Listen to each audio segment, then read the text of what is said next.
जय हिंद दोस्तों, स्वागत है आपका आपके अपने इस YouTube channel top tips maker में। दोस्तों, जैसा कि आपको पता है कि बिहार पुलिस कांस्टेबल 2023 में बड़ी मात्रा में भर्ती आने वाली है, जिनको लेकर यहाँ पे जीके जीएस का स्पेशल क्लास चला रहे हैं। ये हमारा 12वीं क्लास है। इनसे पहले 11 क्लास हो चुका है, जिनका प्लेलिस्ट भी बना हुआ है, आप वहाँ पे जाके देख सकते हैं।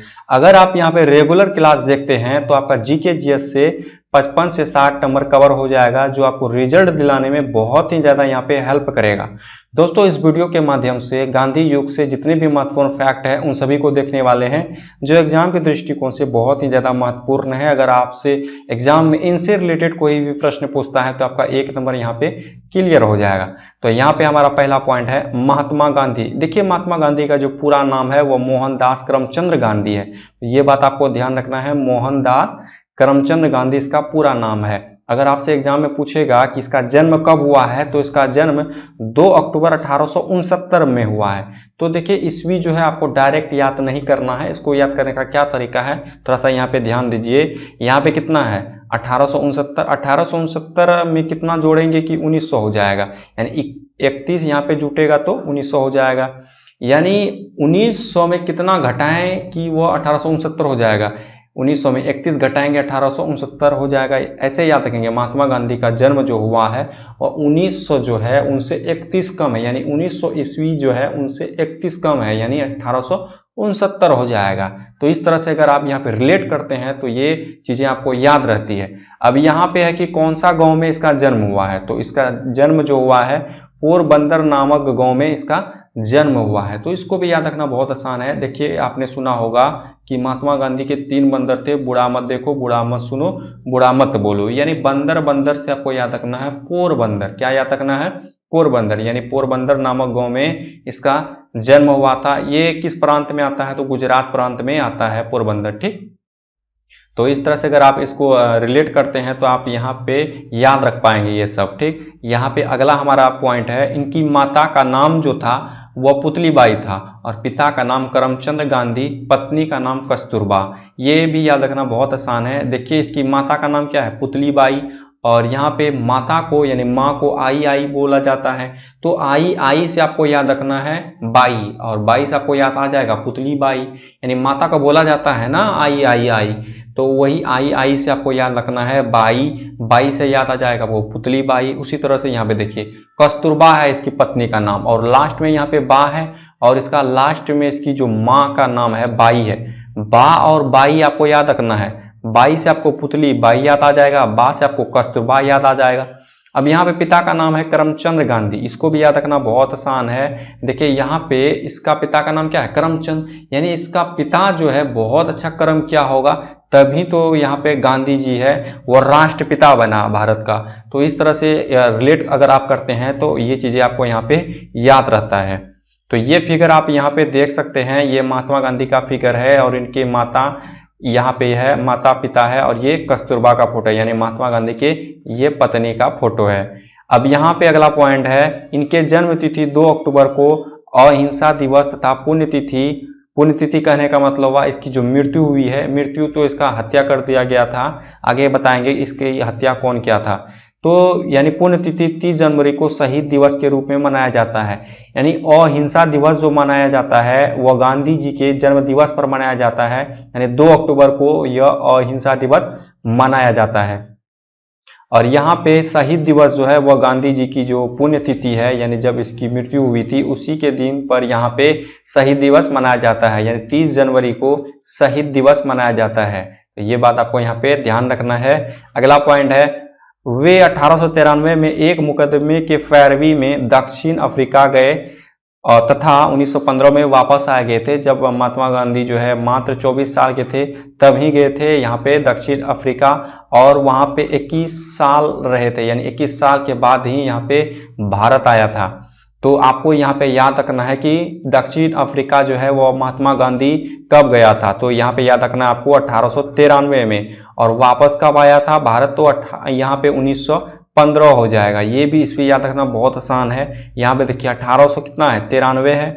अब भारत जहाँ पे है और अफ्रीका कहाँ पे है, इधर है, ये हमारा अफ्रीका हो गया। तो ऐसे याद रखेंगे कि भारत यहाँ पे है और ये हमारा अफ्रीका हो गया। तो महात्मा गांधी जो है वो तैर के गया था। तैर के गया था कहाँ? अफ्रीका गया था, तैर के गया था। भारत से महात्मा गांधी जो है वो तैर के गया था। हालांकि ऐसा नहीं है, याद रखने का तरीका बता रहे हैं ताकि आपको ईस्वी याद हो।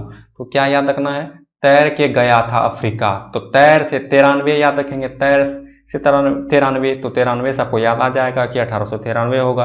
तो इस तरह से अगर आप रिलेट करते हैं तो आपको ये सारी चीज़ें याद हो जाएगा। जैसे ये है यहाँ पे 1915, तो 1915 में भारत वापस आ गया था। तो वापस आया था तो वो पैदल आया था, ये बात आपको यहाँ पे याद रखना। वापस जो आया था अफ्रीका से भारत, वो कैसे आया था? पैदल आया था। पैदल, पैदल से आपको याद रखना 15 से यहाँ पे 1915 आपको याद आ जाएगा। तो ये एक प्रकार का हिंट्स है ये सब याद रखने का।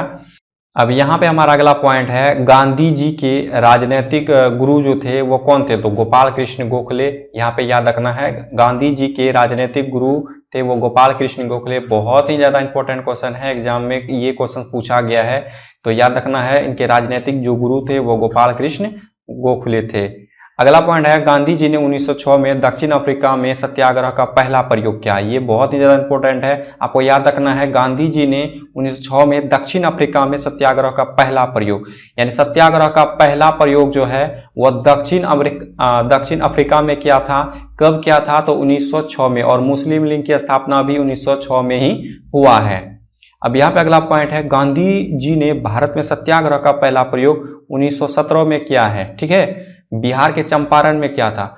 बिहार के चंपारण में क्या था? तो यहाँ पे दोनों बात को ध्यान रखना है कि सत्याग्रह का पहला प्रयोग जो है वो दक्षिण अफ्रीका में किया था 1906 में, और यहाँ पे 1917 में बिहार में चंपारण जिला में सत्याग्रह का यहाँ पे पहला प्रयोग किया था। ये दोनों बात आपको ध्यान रखना है एक साथ। अब यहाँ पे है, सर्वप्रथम रविन्द्रनाथ टैगोर ने गांधी जी को महात्मा तथा सुभाष चंद्र बोस ने राष्ट्रपिता कहकर संबोधित किया, यानी ये उपाधि दिया था महात्मा गांधी को। तो इसको भी याद रखने का तरीका है, देख लीजिए यहाँ पे आपको कैसे इसको याद रखना है। अब यहाँ पे देखिए, रविन्द्रनाथ टैगोर जो है गांधी को क्या उपाधि दिया, यानी क्या कहकर संबोधित किया? तो महात्मा। अब यहाँ पे महात्मा, आत्मा याद रखेंगे। महात्मा से आत्मा, आत्मा किसका बड़ा होता है? नाथ का, यानी भोलेनाथ का, जिसको हम लोग शंकर बोलते हैं। यानी भोलेनाथ का जो आत्मा है वो क्या होता है? बहुत बड़ा होता है। तो यहाँ पे नाथ से याद रखेंगे आत्मा, नाथ से आत्मा। तो इस तरह से अगर रिलेट करते हैं तो ये चीजें आपको याद रहता है। तो रविन्द्रनाथ टैगोर किसका उपाधि दिया था? तो महात्मा का। अब यहाँ पे क्या है? सुभाष चंद्र बोस, सुभाष चंद्र बोस जो है वो राष्ट्रपिता का यहाँ पे उपाधि दिया था। तो उसको कैसे याद रखेंगे? देखिए यहाँ पे पिता है और यहाँ पे बोस है। पिता जो होता है वो अपना फैमिली में तो क्या होता है? एक प्रकार का मालिक होता है, एक प्रकार का बॉस होता है पिता। तो पिता क्या होता है? फैमिली में बॉस होता है। तो इसी तरह से इसको रिलेट करके इसको याद रखेंगे। ठीक है, तो राष्ट्रपिता याद आ जाएगा तो आपको बॉस याद आ जाएगा, बॉस से सुभाष चंद्र बोस याद कर लेंगे यहाँ पे। अब यहाँ पे जो हमारा अगला पॉइंट है, गांधी जी ने खिलाफत आंदोलन, जलियांवाला बाग कांड तथा रॉलेट एक्ट के विरोध में असहयोग आंदोलन प्रारंभ किया था। तो गांधी जी जो है असहयोग आंदोलन प्रारंभ कब किया था? तो 1920 ईस्वी में किया था। गांधी जी असहयोग आंदोलन प्रारंभ 1920 ईस्वी में किया था। किसके खिलाफ में, यानी किसके विरोध में? तो खिलाफत आंदोलन के विरोध में, जलियांवाला बाग कांड को लेकर, और साथ में रॉलेट एक्ट को जो विरोध किया था, इन्हीं के विरोध को लेकर यहाँ पे असहयोग आंदोलन प्रारंभ किया था। खिलाफत आंदोलन जो है आपका 1919 से 24 तक चला है। जलियांवाला बाग हत्याकांड 1919 में हुआ है, और रॉलेट एक्ट जो पारित हुआ था 1919 में हुआ था। यानी इस एक्ट के तहत जो है किसी भी व्यक्ति में अगर कोई भी संदेह होता था तो उसको जेल कर दिया जाता था। तो इसके विरोध को लेकर ही असहयोग आंदोलन चलाया गांधी जी 1920 ईस्वी में। अब यहाँ पे है 11 फरवरी 1922 के चौरी चौरा कांड से दुखी होकर गांधी जी ने असहयोग आंदोलन को स्थगित कर दिया। तो यानी चौरी चौरा कांड जो हुआ था उन्हीं से दुखी होकर गांधी जी जो है असहयोग आंदोलन को क्या कर दिया गया? स्थगित कर दिया गया। तो चौरी चौरा जो घटना घटा था, कब घटा था? तो ये बात आपको यहाँ पे याद रखना है, 11 फरवरी 1922 को। चौरी चौरा जो है ये एक प्लेस का नाम है, ये यूपी में है, गोरखपुर में। चौरी चौरा में वहीं एक घटना घटा था, यानी किसान जो लोग थे वो थाना को ही जला दिया था, जिसमें वहाँ पुलिसकर्मियों की मौत हो गई थी। कुछ नागरिक लोग भी यहाँ पे जल गए थे, तो उसकी वजह से यहाँ पे मृत्यु हो गई थी। तो यही घटना को लेकर यहाँ पे बोलता है। चौरी चौरा जगह में ही हुआ था, इसलिए इसको चौरी चौरा कांड कहा जाता है। तो ये कब हुआ था? 11 फरवरी 1922 में। ठीक, अब यहाँ पे हमारा अगला पॉइंट है जलियांवाला बाग कांड कब हुआ था? 13 अप्रैल 1919 को। बहुत ही ज़्यादा इंपॉर्टेंट है, एग्जाम में कई बार पूछा गया है, तो याद रखना जलियांवाला बाग हत्याकांड कब हुआ है? 13 अप्रैल 1919 ईस्वी को हुआ है। देखिए यहाँ पे जो भी फैक्ट बताया जाता है उनको आपको नोट भी करना है ताकि आपको रिवीजन करने में यहाँ पे कोई भी परेशानी ना हो। रिवीजन आपको यहाँ पे करना ही होगा, तभी ये सब सारी चीज़ें आपको याद रह पाएगा। ठीक, तो ये बात आपको यहाँ पे ध्यान देना है। तो जलियांवाला बाग हत्याकांड के विरोध में गांधी जी ने 1920 ईस्वी में कैसर ए हिंद की उपाधि क्या कर दी? लौटा दी। जलियांवाला बाग हत्याकांड जो हुआ था तो इन्हीं के विरोध में गांधी जी को कैसर ए हिंद की उपाधि दिया गया था। ब्रिटिश के ये अंग्रेजों के द्वारा दिया जाता था कैसर ए हिंद। तो 1920 ईस्वी में कैसर ए हिंद जो है वो वापस लौटा दिया। अब यहाँ पे है गांधी जी ने 1919 में यंग इंडिया व नव जीवन तथा 1933 में हरिजन का प्रकाशन किया था। तो ये बात आपको यहाँ पे ध्यान देना है। 1919 में यंग इंडिया नव जीवन तथा 1933 में हरिजन का प्रकाशन किया था गांधी जी। ये हरिजन जो है मतलब कि एक पत्र होता है जिसको न्यूज हम लोग बोलते हैं, ये पत्र होता है, वही प्रकाशन किया था हरिजन। ये 7 दिनों में प्रकाशन किया जाता था और ये इंग्लिश में लिखा हुआ रहता था। एक पत्र था, पत्र 7 दिनों में यह पत्र मतलब कि पेपर न्यूज़ जो होता है वही प्रकाशन करता था। हरिजन उसका नाम था पेपर का। तो ये भी बात आपको ध्यान रखना है। अब यहाँ पे हमारा अगला पॉइंट है 1924 के एकमात्र बेलगाम में वे कांग्रेस के अध्यक्ष बने थे। यानी गांधी जी जो थे वह बेलगांव अधिवेशन में कांग्रेस का अध्यक्ष बना था। कब बना था? तो 1924 में। तो कांग्रेस का पहला अधिवेशन जो हुआ था वो 1885 ईस्वी में हुआ था। व्योमेश चंद्र बनर्जी इसकी अध्यक्षता की थी। तो ये भी बात आपको ध्यान रखना है, एग्जाम में पूछा जाता है कि कांग्रेस का पहला जो अधिवेशन हुआ था किस ईस्वी में हुआ था? तो 1885 ईस्वी में कांग्रेस अधिवेशन हुआ था। तो उसी तरह से गांधी जी जो है 1924 में सिर्फ यहाँ पे बेलगांव में कांग्रेस का अध्यक्ष बना था। ठीक, तो ये बात आपको यहाँ पे ध्यान रखें। यानी बेलगांव अधिवेशन जो हुआ था उन्हीं में कांग्रेस के अध्यक्ष बने थे गांधी जी 1924 में। अब यहाँ पे है गांधी जी ने 12 मार्च 1930 को 78 अनुयायियों के साथ दांडी यात्रा आरंभ कर 6 अप्रैल 1930 को 388 किलोमीटर यात्रा कर दांडी में नमक बनाकर नमक कानून तोड़ा तथा सविनय अवज्ञा आंदोलन की शुरू की। गांधी जी जो है वो 12 मार्च 1930 को 78 अनुयायी, ये यहाँ पे याद रखना कितने व्यक्ति थे? तो 78 आदमी 12 मार्च 1930 को 78 अनुयायियों यानी व्यक्तियों के साथ दांडी यात्रा आरंभ कर 6 अप्रैल 1930 को यानी इतना को पहुंच गया था। 388 किलोमीटर यात्रा कर दांडी में नमक बनाकर नमक कानून तोड़ा तथा सविनय अवज्ञा आंदोलन की शुरू की। सविनय अवज्ञा आंदोलन जो शुरुआत हुई थी कब हुई थी? तो 1900 यहाँ पे याद रखना आपको 1930 ईस्वी में सविनय अवज्ञा आंदोलन शुरू की गई थी। अब यहाँ पे हमारा अगला पॉइंट है 7 अप्रैल 1934 को गांधी ने सविनय अवज्ञा आंदोलन को समाप्त कर दिया। यानी यहाँ पे सविनय अवज्ञा आंदोलन को गांधी जी ने कब समाप्त किया? तो 7 अप्रैल 1934 को समाप्त कर दिया था। अगला पॉइंट है 1916 ईस्वी में गांधी जी ने अहमदाबाद के निकट साबरमती आश्रम की स्थापना की थी। आपको सबसे पहली बात याद रखना है, साबरमती आश्रम की जो स्थापना की थी वह गांधी जी ने ही किया हुआ है। ठीक है, ये अहमदाबाद के निकट में ही है। कब किया था? तो 1916 ईस्वी में साबरमती आश्रम की स्थापना की थी गांधी जी। गांधी इरविन समझौता 5 मार्च 1931 को हुआ। गांधी इरविन समझौता कब हुआ? तो 5 मार्च 1931 को यहाँ पे हुआ था। 1942 में प्रस्तुत क्रिप्स प्रस्ताव को गांधी ने पोस्ट डेटेड चेक कहा। यानी एक प्रस्ताव भेजा था क्रिप्स, तो उसी को हम लोग यहाँ पे क्रिप्स प्रस्ताव बोलते हैं। तो गांधी जी ने इसे क्या बोला? इस प्रस्ताव को पोस्ट डेटेड चेक, आपको याद रखना शॉर्ट में पीडीसी बोला था। यानी प्रस्ताव जो भेजा था क्रिप्स, तो उसी को हम लोग यहाँ पे क्रिप्स प्रस्ताव बोलते हैं। 1942 में भेजा था, तो इसी प्रस्ताव को गांधी जी जो है पीडीसी बोलते हैं, यानी पोस्ट डेटेड चेक बोलते थे।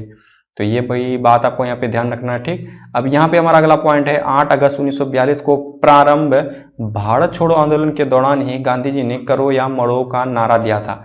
पहली बात आपको यहाँ पे ध्यान रखना है कि करो या मरो का जो नारा दिया था वो किसने दिया था? तो गांधी जी ने दिया था। किस आंदोलन के दौरान दिया था? तो भारत छोड़ो आंदोलन के दौरान दिया था। ये प्रारंभ कब हुआ था? भारत छोड़ो आंदोलन, तो 8 अगस्त 1942 को भारत छोड़ो आंदोलन प्रारंभ हुआ था और इसी के दरमियान यानी इसी आंदोलन के दौरान जो है करो या मरो का नारा दिया था। अगला पॉइंट है 1931 में लंदन में हुए द्वितीय गोलमेज सम्मेलन में गांधी जी ने कांग्रेस का नेतृत्व किया था। यानी कौन से सम्मेलन में गांधी जी ने कांग्रेस का नेतृत्व किया था? तो द्वितीय गोलमेज सम्मेलन में गांधी जी ने कांग्रेस का नेतृत्व किया था। कहाँ ये हुआ था? तो लंदन में ये सम्मेलन हुआ था 1931 ईस्वी में। अब यहाँ पे हमारा अगला पॉइंट है गांधी जी की हत्या जो हुई थी 30 जनवरी 1948 को नाथूराम गोडसे ने प्रार्थना के समय किया था। यानी यहाँ पे नाथूराम जो है वो गांधी जी की हत्या कर दी थी। कब की थी? तो 30 जनवरी 1948 को किया था। 30 जनवरी को ही शहीद दिवस मनाया जाता है, ये भी बात आपको यहाँ पे ध्यान रखना है। ये बहुत ही ज़्यादा इंपॉर्टेंट है, एग्जाम में पूछा जाता है कि महात्मा गांधी जो था इसकी हत्या किसने किया था? तो आपको याद रखना है नाथूराम इसकी हत्या किया था। अब यहाँ पे है गांधी जी की जो समाधि स्थल है वो क्या कहलाता है? राजघाट कहलाता है। क्या कहलाता है? राजघाट। विंस्टन चर्चिल ने गांधी जी को अर्धनग्न फकीर कहा था। आपको एग्जाम में पूछेगा कि अर्धनग्न फकीर जो है गांधी जी को किसने कहा? तो विंस्टन चर्चिल यहाँ पे गांधी जी को अर्धनग्न कहा था, अर्धनग्न फकीर कहा था। तो दोस्तों इससे रिलेटेड जितने भी महत्वपूर्ण फैक्ट थे वो सारे आपको बता दिए। कोशिश करना है आपको कॉपी में नोट करना है ताकि आप